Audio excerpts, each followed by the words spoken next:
In early 2021, the United States and South Korea have agreed Seoul will pay 13.9% more this year for hosting American troops. The deal ended a long stalemate that had strained relations between allies after the Trump administration demanded a five-fold increase in Seoul's payment. Then, how much does Seoul pay for the US soldiers in Korea? The 70-year security alliance between the United States and South Korea was under fresh focus as the Allies reached an agreement under which Seoul will pay higher costs for hosting American troops as deterrents against North Korea. At the end of the Korean War in 1953, the United States and South Korea signed a treaty of mutual defense, where the two countries agreed to collective self-defense should either be threatened in the Pacific region. The deal provided the basis for the stationing of US forces in South Korea. In 1966, the two countries signed the Status of Forces Agreement, which laid down the rules governing and protecting US personnel stationed in South Korea. The agreement's Article 5 says the United States will bear all costs for US troops' maintenance, except those to be borne by South Korea, which included furnishing and compensating for all facilities and areas and rights of way. To determine South Korea's contribution to the cost of US troops as described in the Status of Forces Agreement, the two countries have signed special measures agreements, 10 times since 1991, usually to cover multiple years. Under the last agreement, reached in February 2019 for 1 year, South Korea agreed to increase its contribution to just under $921.5 million, an 8.2% hike from the previous deal.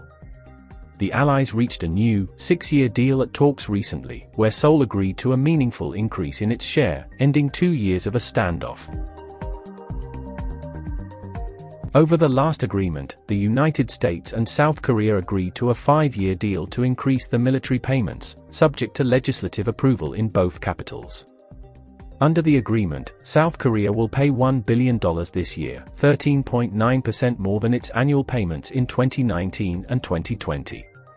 From next year through 2025, South Korea will increase its portion annually at the same rate it boosts its defense budget, at an average of 6.1% per year until 2025.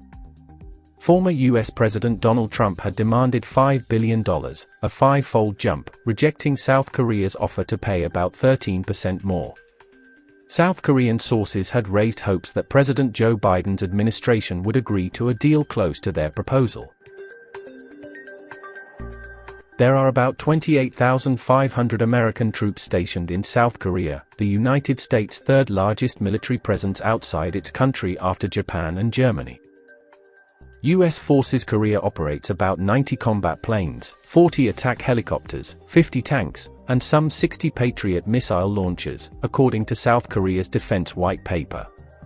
US Forces Korea data showed it had about 19,500 Army soldiers, 7,800 airmen and women, 350 Navy sailors, and 120 Marines stationed in South Korea.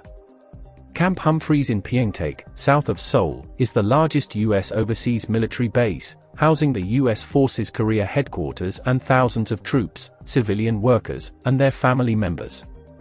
Other major bases include Army Garrison Yongsan in central Seoul, Camp Walker in the southeastern city of Daegu, and 2 air bases in Osan and Gunsan, south of Seoul.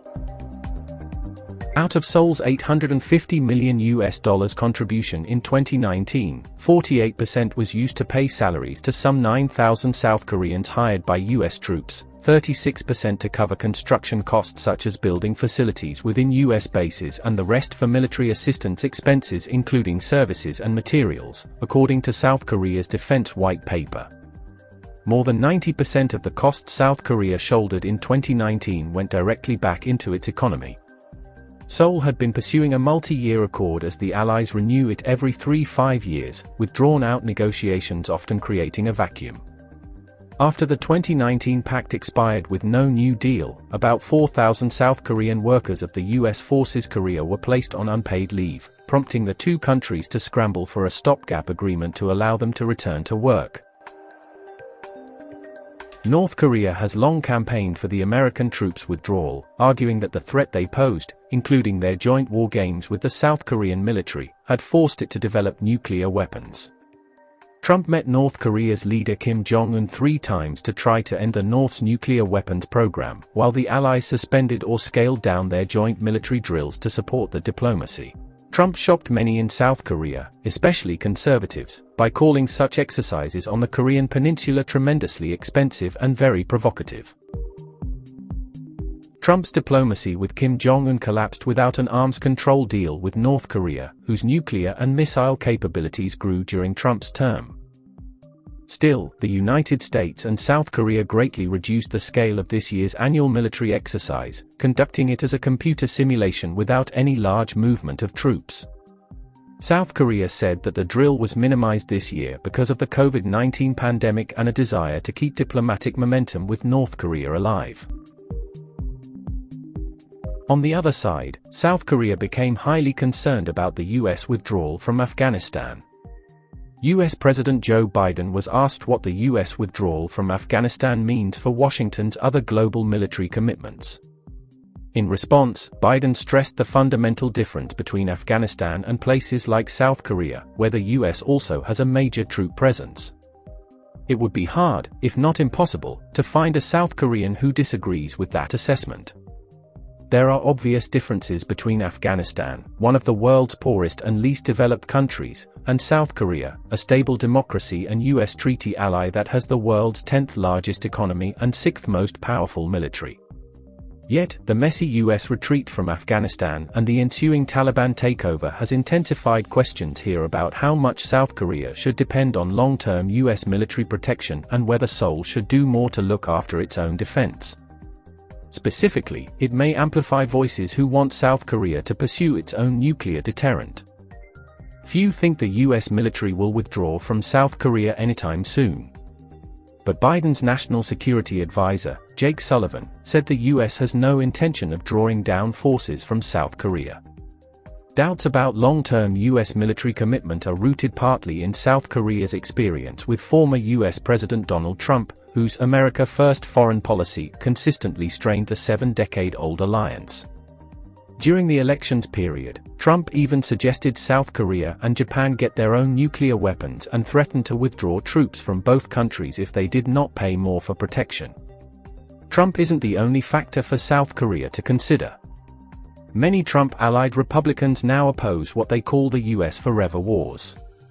On the left, high-profile politicians, such as Senator Bernie Sanders and Representative Alexandria Ocasio-Cortez, called for drastically reducing the Pentagon budget, along with a more restrained global agenda.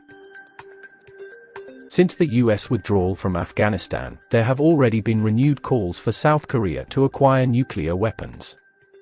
The country briefly pursued an illicit nuclear program in the 1970s, when there were also concerns about U.S. military commitment. It abandoned that effort several years later. In fact, the US-South Korea alliance has recently expanded to focus on other regional and global issues, such as the coronavirus pandemic, climate change, and China's growing assertiveness. Many South Korean analysts believe the Korean peninsula is a core national interest for the United States. Opinion polls suggest broad public support in both countries for the US troop presence. There are no signs that will change, especially as the US-China rivalry intensifies.